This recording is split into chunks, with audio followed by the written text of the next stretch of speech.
What do you think? Is this a human construction or is this natural stone?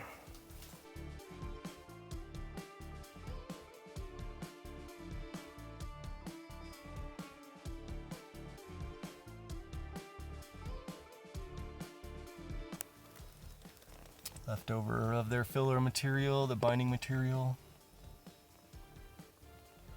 What I believe is a concrete lichen. Helps preserve these rocks. As they get exposed to the air, they grow this gray, couple of different kinds of gray lichen.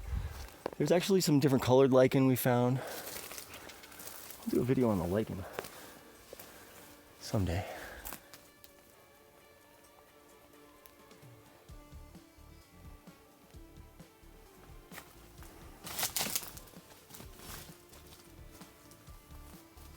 Something removed here.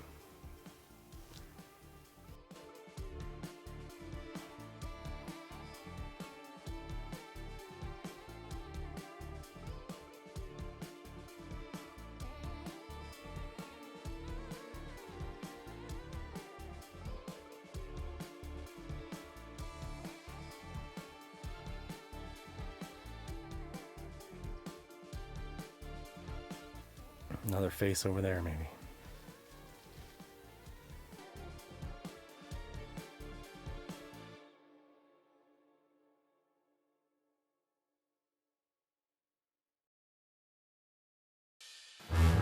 What do you think?